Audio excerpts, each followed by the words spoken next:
Hello, good evening. Coming up in the next half hour, government records 5.63% oversubscription of Treasury bill sales, but at highest interest rates.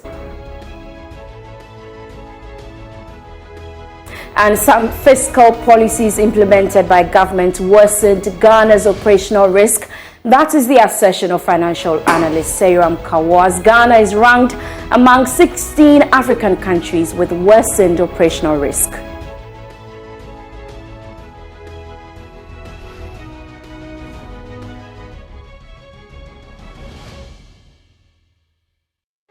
And Ghana Hotels Association to embark on protest march to the office of the Public Utilities Regulatory Commission over recent increase in electricity and water tariffs. I am Beverly Brom. This is Business Live. Please stay with us.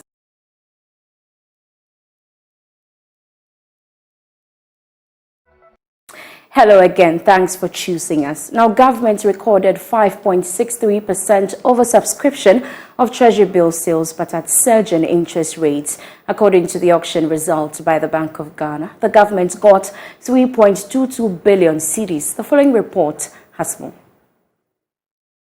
Accepted 3.2 billion cedis of the bids tendered by the investors, largely banks, representing about 99% of the subscription. However, interest rates continue to rise, raising concerns about the cost of repaying the debt instrument.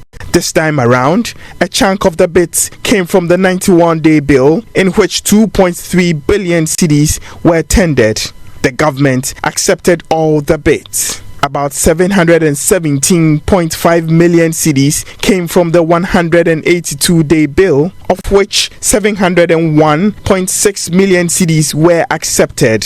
For the 364-day bills, the bids tendered were 146.2 million cedis. The government took 143.2 million cedis. Meanwhile, the yield on the 91-day bid increased by 0.31% to 27.02%. That of the 182-day bill also went up to 28.61% from the previous 27.88%. For the one-year bill, the interest rate was 31.24% from 31.08%. Now, Ghana is ranked among 16 African countries whose operational risk worsened between the end of 2022 and mid-2023.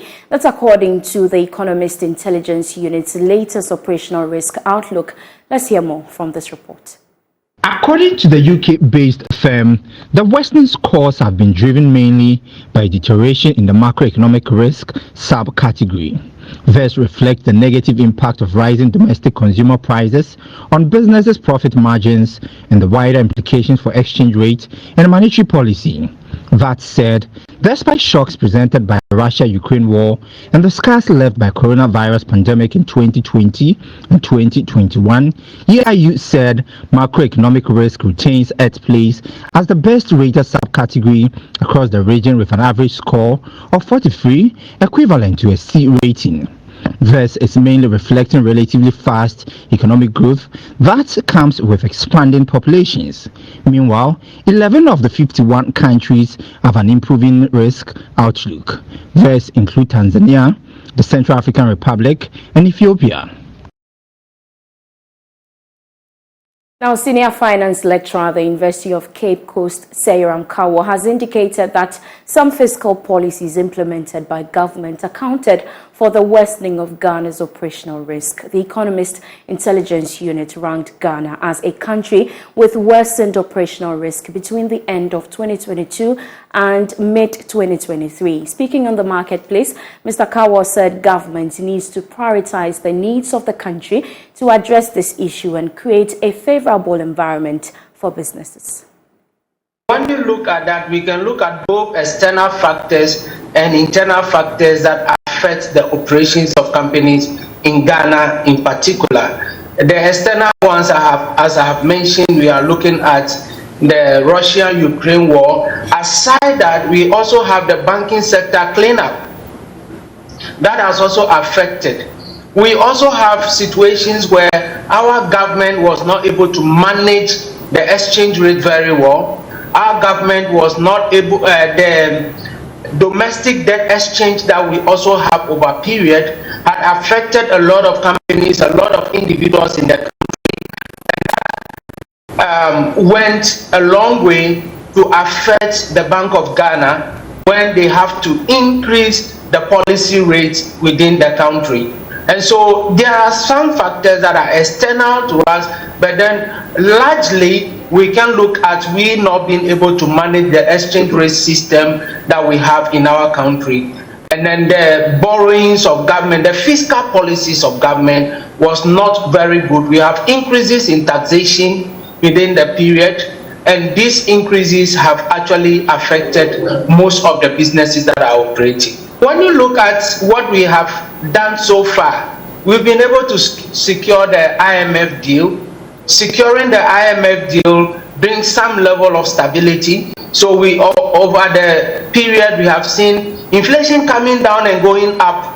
We have seen the exchange rate stabilization. We've seen some agreements being entered between the government and IMF in terms of zero financing of IMF, the government programs that we have. What we need to do is that we need to prioritize the needs of the country. Once we are able to prioritize the needs of the country, we would be able to do well. But my fear is that once we are entering an election year, and we have seen glimpses of the by-elections that have come in, politicians tend to ignore all the policies and then the benchmarks that they have set out for themselves. And that, I think we need to go back and look at it and ensure that we follow what we have agreed with IMF and what we have agreed in the budget of the country. Government is expected to close the chapter on domestic debt exchange program in the coming days. This was after it secured more than 90% participation in the domestic dollar bonds, cocoa bills and pension funds. Here's more.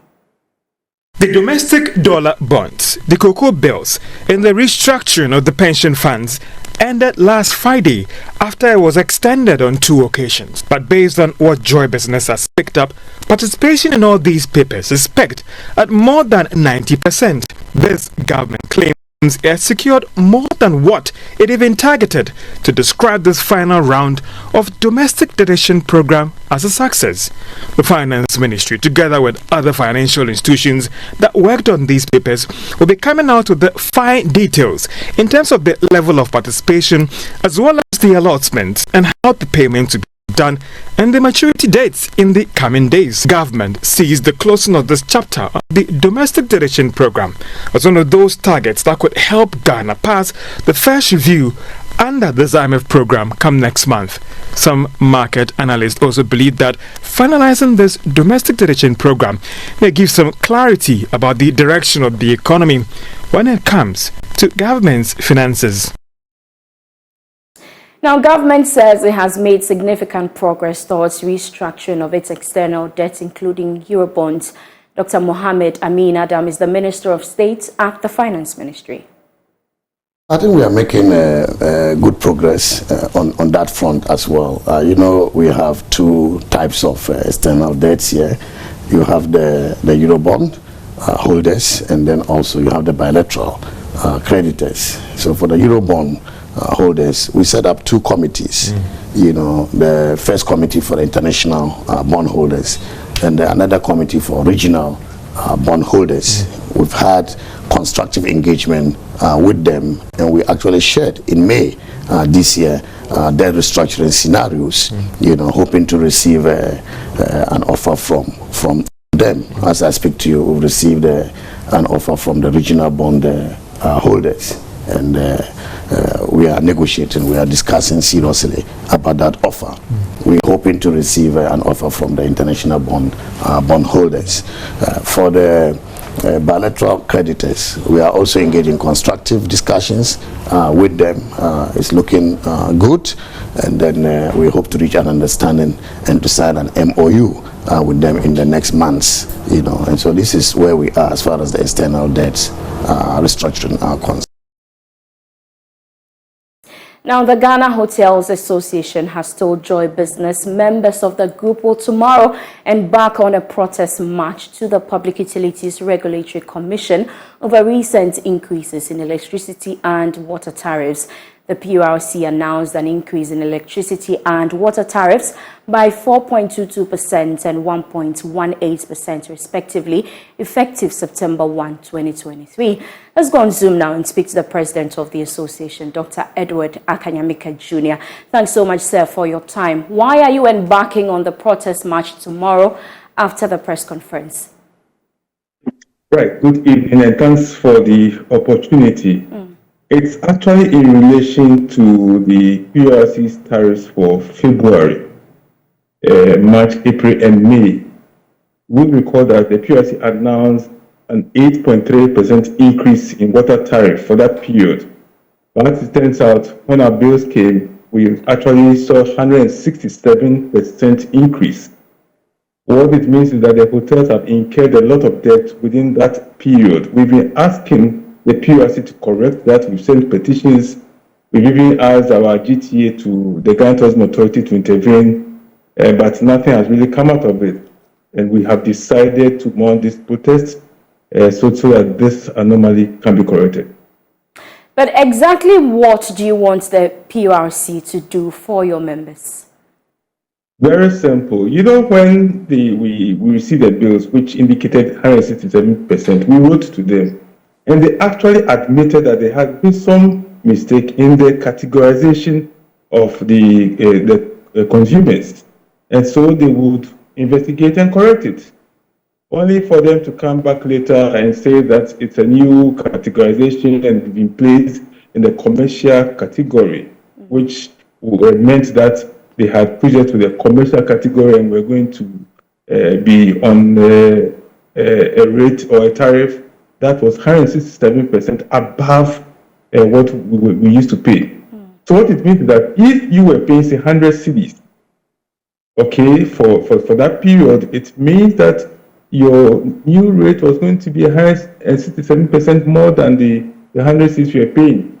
And as we speak, they have allowed the Ghana Water Company to descend on hotels, threatening them with cutting off their pipes and all that. So basically, we want them to reverse that 167% increase between February and March. We are not talking about the recent tariffs. We have not even come there at all. We want the issue between February and May to be resolved. And that's all. We want them to reverse that 167% to the 8.3%, which they announced and which we know we have to work with. What time is this march supposed to start? Well, like you rightly said, we will have a press conference with the PURC issue as a main topic, but we have 4 other things on our list, or 5, which we want to talk about. So we'll start at 10. Hopefully by 11:30, we are done with the press conference.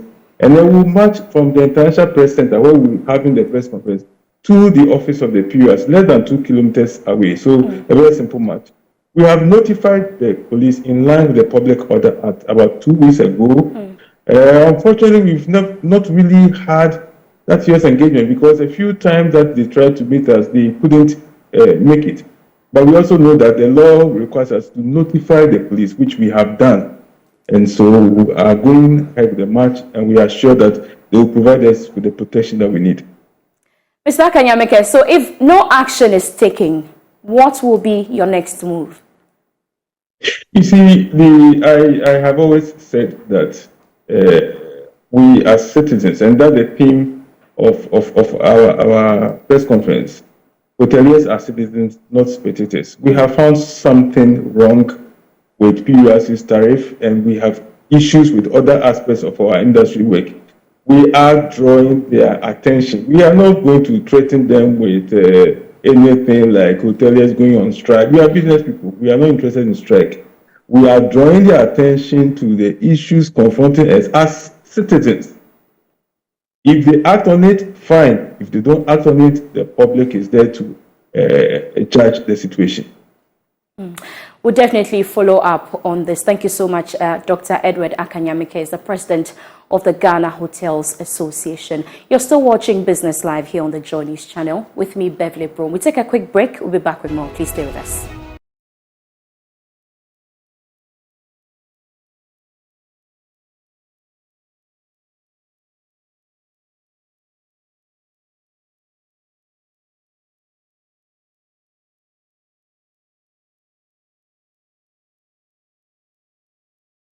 Thanks for staying with us. We do some more stories now, and constant price increases have forced Ghanaians to reduce their appetite for fast-moving consumer goods, according to a survey by Maverick Research. The survey pointed out that consumers offset food price increases with non-essential items such as non-alcoholic beverages. Ato Maika is managing principal of Maverick Research. Discovered from the survey is that compared to last year, so the first half of this year, January to June of 2023, compared to the period 2022, value growth, that means for FMCG products, the price increases have grown by 80%. Wow. Meanwhile, volume has grown by 2%. But think about it. What's the cost of milk, or the cost of your average cost of any product that you buy, right? That's gone up by that much. And Ghanaian consumers have not seen increases in prices, in incomes to that level. So what do you have? What are they doing? They are substituting or making trade-offs. And so the trade-offs that we've seen in order to fund food inflation is a reduction in other categories that we consume, so that I wouldn't consume as many or as much carbonated soft drinks, etc. But I would rather use that money to fund the cost in tomato paste and other products. It's equally important to also clarify or mention that what we saw was that even within the foods category, all foods are not the same, right? And so there's needs and wants, right? And so the foods that we need, right, the essential foods were fairly inelastic, right? So the price increases, consumers still tolerated the price increases for the most part.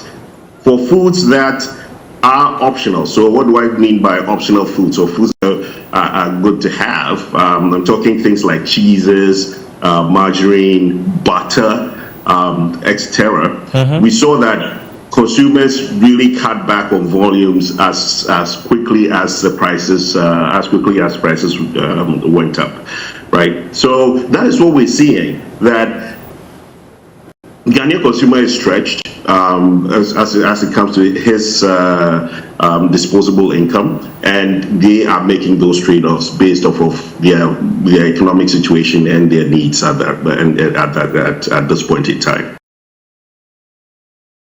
Now, Commissioner General of the Ghana Revenue Authority, Reverend Amisha Dawusu, is appealing to taxpayers to be transparent in their tax obligation in order to qualify for some refund at the end of the year. According to him, many people qualify for an annual refund of a percentage on their tax payment, but are unable to reclaim due to the inability to file the right taxes. He explains. The fund is very, very effective, and many institutions and enterprises are constantly getting refunds in millions. The challenge we have is for people understanding that refund comes from filing.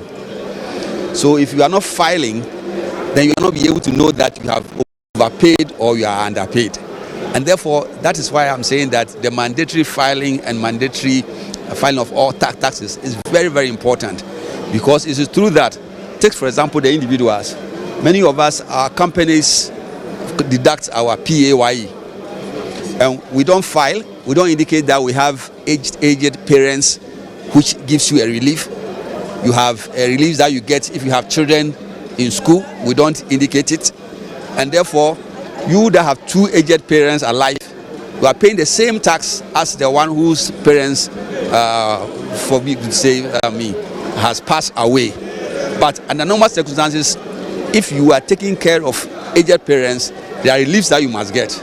But if you don't file, there's no way of me knowing that your parents are alive and you are taking care. This release really them. working in Ghana. If you file, you will get the reliefs. I sign almost every day money for, and the tax law allows that for every tax that we collect, 6% of the tax is set aside for refunds. And so that money is always accumulated there, 6% of every tax you pay. It's not sent to the consolidated fund, it's set into a refund account. It's available to refund to anybody who has a refund. So the important thing I want to carry across to Ghanaians is that take up the habit of filing your tax. If you file your tax, whatever refund that you need to get, you'll be able to get it from GRA. Now, as part of efforts to offer diversity and value addition, advertising giant DDP Outdoor has rebranded to DDP. With a vision to create value for global brands, the company hopes to expand its operations to the African continent, offering cutting-edge advertising services to its clients. Here's more in this report. Formerly known as DDP Outdoor, the leading advertising firm has rebranded to DDP with the tagline, "Expect more." The move is part of efforts to expand the operations of the company to serve diverse needs of clients and solidify their market dominance. The exercise, which coincided with the company's 50th anniversary, will see the introduction of various innovations tailored to ensure customer satisfaction. Speaking at a staff deba to commemorate its Jubilee anniversary, Chief Executive Officer of the group, Norbert Rufu, had this to say. Over the past 50 years, we've been known for out-of-home advertising. But actually, when you look back in our history, you realize that at some point in time, we were doing a lot in terms of building exhibitions. We're doing a lot in terms of point-of-sale materials, but we have moved and innovated beyond that. And what we now see from the next coming years, we are going to do a lot in terms of in-store advertising. We are getting into below-the-line marketing. In other words, we are making DDP into a 360 advertising company. Our vision is to be the marketing communications experts, elevating brands and creating value for our stakeholders. So with that, we are not limiting it to Ghana. We are actually expanding it into Africa. The board chair of the group, Nenia Ejebe, stated that the new birth of DDP will ensure excellence in innovation. I think the whole tagline and the rebranding to expect more, I think we realize that yes, out of home, outdoor has a role to play in the media mix of big brands, but we also need to play in other spaces, below the line and elsewhere. So yeah, we're being open-minded about where to look next and want to continue to be an innovative company working with key brands in the country. Nenia Ejebe eulogizes the founder of the group, the late Togbo Mensah. He's a pioneer.